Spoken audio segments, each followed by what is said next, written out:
How's it going, everyone? Parth with ATL JDM here to show off another one of our imports, and this is another first timer for the channel. It's our first ever 1998 Honda SMX, the little sex box, the Honda Element before there was an Element. These cars are freaking awesome. I've noticed in the past couple of months I've been buying a ton of Hondas, but that's because they're A, reliable, and B, they look pretty awesome. Like this, it's like a mini step wagon. Again, it is very similar to the Honda Element, which I think in the US only had like a 4 or 5 year run, but the Honda SMX. So again, I'll show you, but SMX, you turn the M, it turns into an E for the naughty deed. We're gonna do another lap just because this thing is freaking cool. 3 doors, but this is kind of like the little sex box in Japan. You buy these and you go bang in the back seat because all the seats lay down.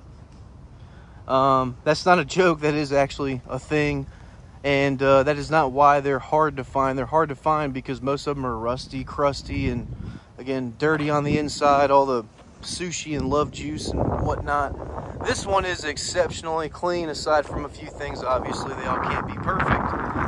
25-year-old car, but this one is, again, I've been looking for this car. I haven't seen a single SMX since I bought this, had it shipped here. And I think, actually, I take that back, I saw one. But again, it was from northern Japan, lots of rust. And it was nasty. And this one is in really good condition. It was originally for inventory. And I had a guy come check out another car, him and his son. And they ended up really wanting this car. They were just coming to meet me.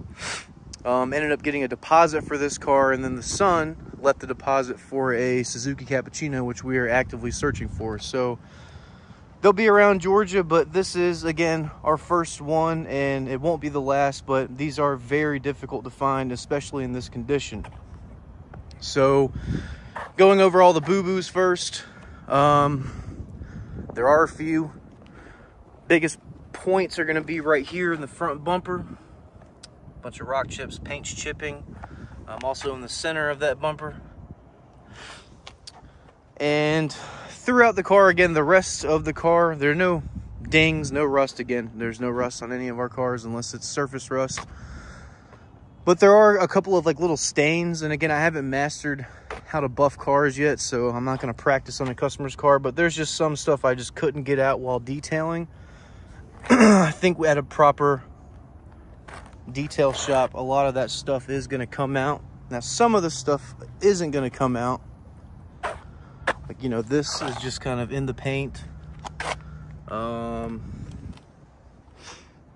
see, this is kind of faded out on the top. Again, you can see those stains again right here, and again, I sat there with my brush and I tried to scrub it, and I thought I was just not doing a good enough job, but it needs to go to a professional and get some ceramic coating or something like that.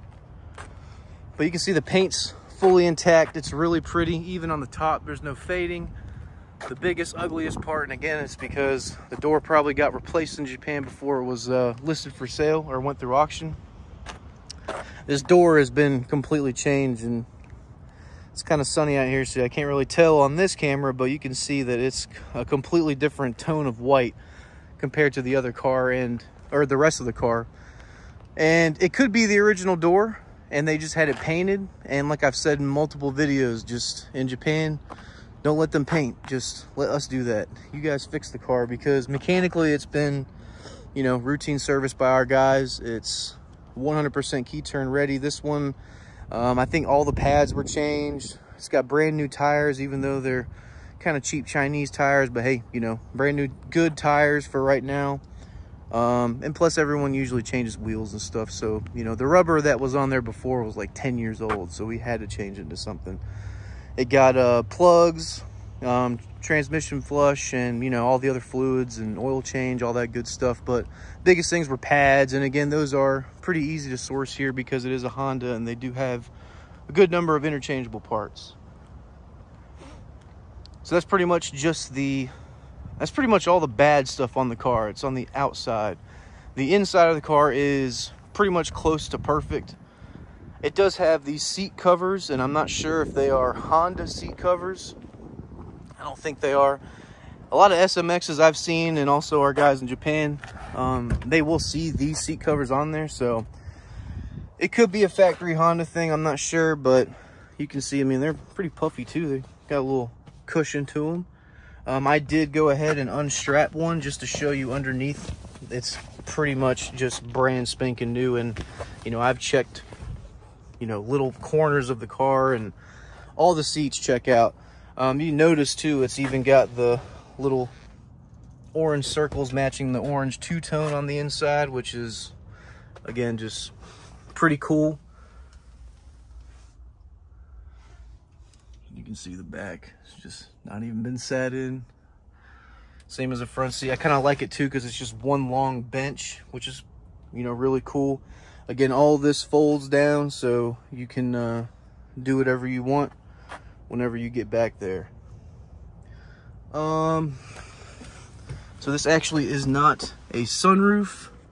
This is just I guess like a panel, like a shade. So you just unlock both sides. It'll come down. Oh wait, will it come down? Yeah, there we go. Be careful with that old Japanese plastic. And then it's just glass. There's nothing opening aside from this, which is just popping up. And that's for, oops, that's for all the smokers or to get a little breeze, whatever. But not a fully operational sunroof. I'll do that one. I have two hands. So you see SMX. So again, you can turn that. And it's SEX, so sex. Ha ha ha. But it is a pretty funny point of the car. Like, that is one of the selling points of the car, believe it or not. Same thing as a step wagon. It's got that little tray with, I think even like the Acties and stuff have that as well, CRVs. Bottom, ooh, manuals. Maintenance manual, and that's it. That's all you get. Parking pole, ice cold AC. Again, it does come in clutch. So the navigation system, I haven't really messed around with it. Mainly because I don't know what I'm doing. It is in Japanese. I haven't really tested it to see if it even works. We'll try it here in just a second. But it does have an aftermarket Japanese radio. Again, remember, they only go up to 900 FM. So I'm assuming they'll change that out. But, I mean, this is just like a piece of history, in my opinion. Because, like, you're never going to find this, again, this Honda, like, navigation system. And, I don't know, I think it's pretty cool. Tell me there's a cup holder down here. Two of them. Ashtray. And we've got 114,468 kilometers. I'm thinking that's like 71,000 miles. So really low miles for a Honda. It is a B20, similar to the Ortheas, or the all-wheel drive Ortheas. And the CRVs we've had in stock. The step wagon also has a B20 in it. So again, that's like a really iconic, legendary motor for Honda. Very reliable as well. You do have automatic windows for the front two seats. You got to manually roll up the window in the back. I don't know if I caught that with the camera, but it does have a crank in the third seat. And what else? That's all I can really think about. So we'll turn this on.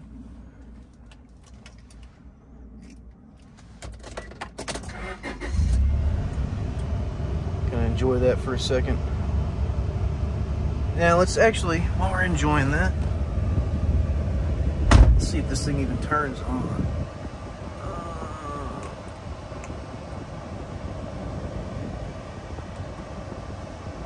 Should have my other phone for Google Translate. That's not a button.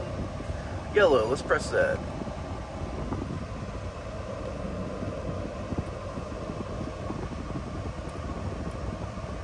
Nope.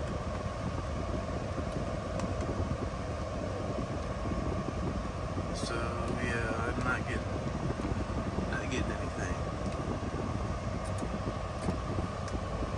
Okay, so the navigation's there just for show, unless maybe it's just a wire or fuse or I don't know, some electronic thing where it's on unplugged or turned off. Oh well, that doesn't work. Not like you're gonna even need it. Most of the Japanese Navi systems just show you driving in the middle of the ocean anyways. Oh, it's got aftermarket wheels too. What is that? Modulo. Oh, it's like a Honda brand? Honda alloy wheel. Modulo. Nice.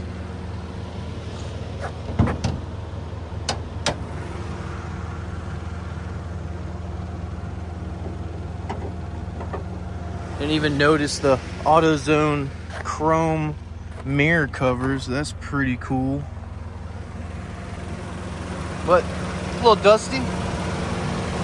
There's Old Faithful though. Four-cylinder, 2.0 liter.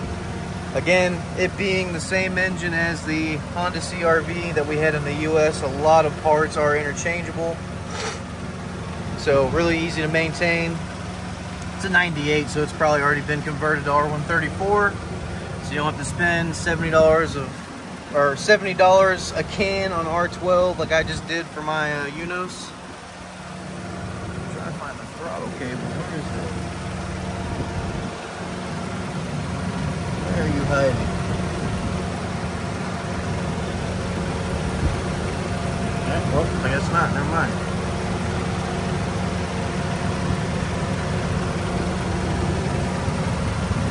No, I can't find it. Oh, it's right there.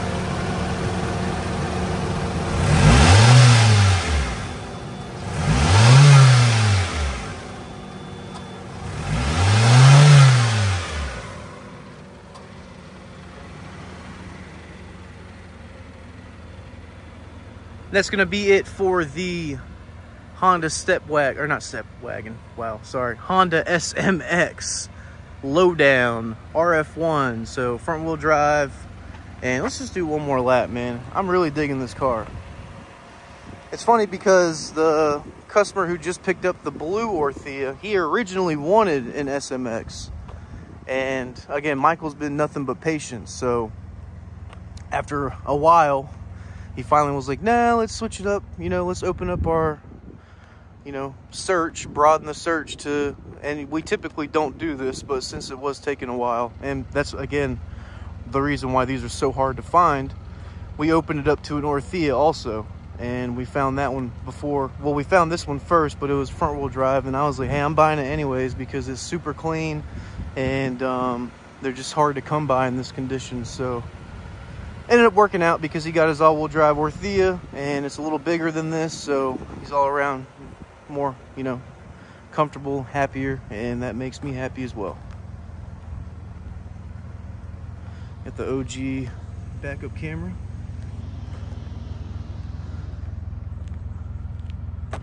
But a really unique, cool car, and I do like the back end of these and the step wagons. This is like a little booty though, you know what I'm saying? But again, thank you guys for tuning in. If y'all have any questions, please reach out, and we will see you on the next one.